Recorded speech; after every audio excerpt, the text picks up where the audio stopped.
I want to start with a clip from Morning Joe. I think I'm going to start in reverse. So gentlemen who signed the letter, the 50 top senior, officials who claimed that Trump, not just claimed, right? They very, very assertively. I mean, let me read some of the language that they used against Trump. 50 of the nation's top most senior Republican national security officials, many of them former top aides or cabinet members for President George W. Bush, signed a letter declaring that Donald J. Trump lacks the character, the values, and experience to be president and would put at risk our country's national security and well-being.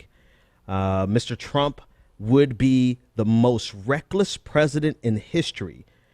The letter also says that Mr. Trump would weaken the United States moral authority and questions his knowledge of and belief in the Constitution.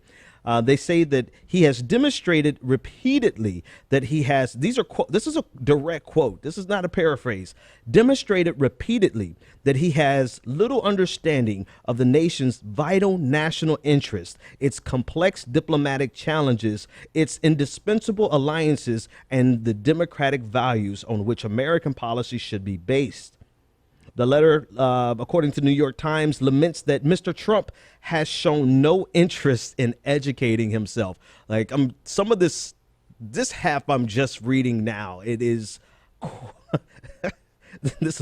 none of us will vote for Donald Trump, the letter states, though it notes that they have little doubts that Hillary Clinton, they have no doubts about Hillary Clinton, rather, as many of them do. So basically they're saying they're stuck between a rock and a hard place. They absolutely will not support Donald Trump. These are Republican officials, senior national security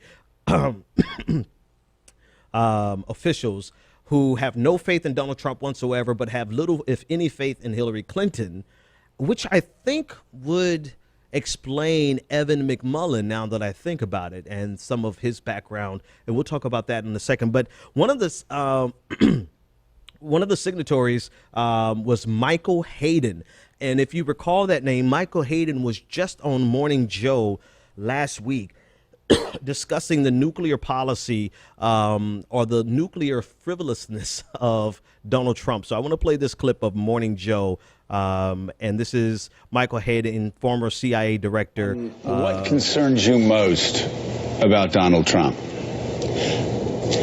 How erratic he is, Joe. I can argue about this position or that position. I do that with the current president.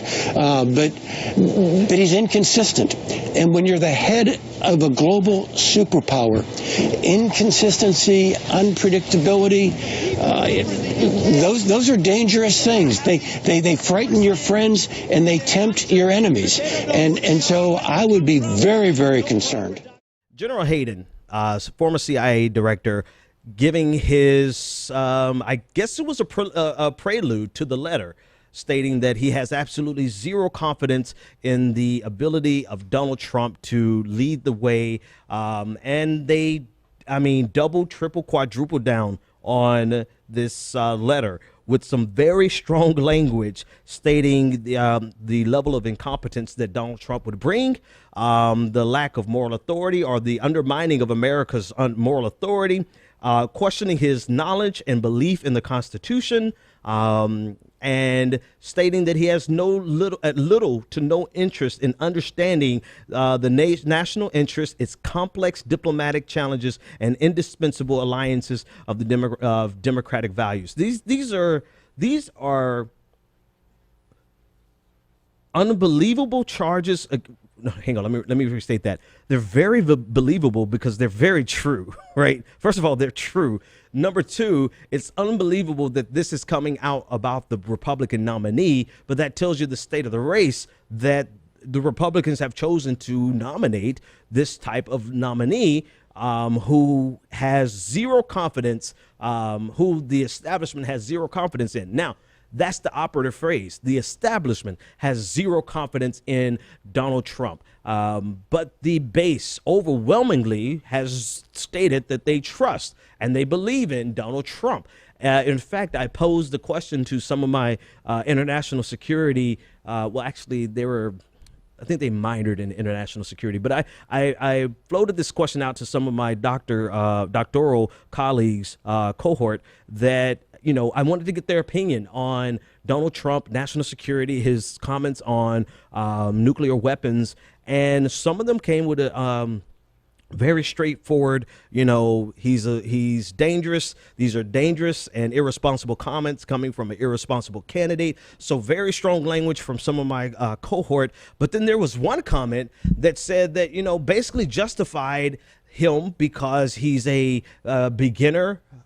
He's not a groomed politician, and that he was more concerned about the moral question of Hillary Clinton and her stance on religious freedoms. This is a doctoral candidate, right? This is a guy, granted his field is economics. I'll give him that. But still, he seemed to be more concerned with the moral quagmire of Hillary Clinton versus Donald Trump, instead of being concerned about the international security implications of a Donald Trump.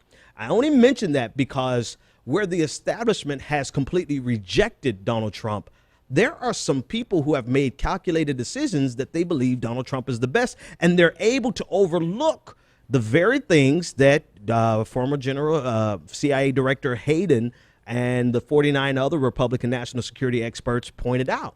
They're completely able to dismiss this. So this will have zero effect on the party support for and the tepid support from the party for Donald Trump.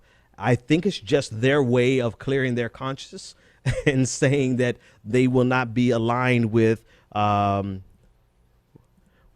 Trump.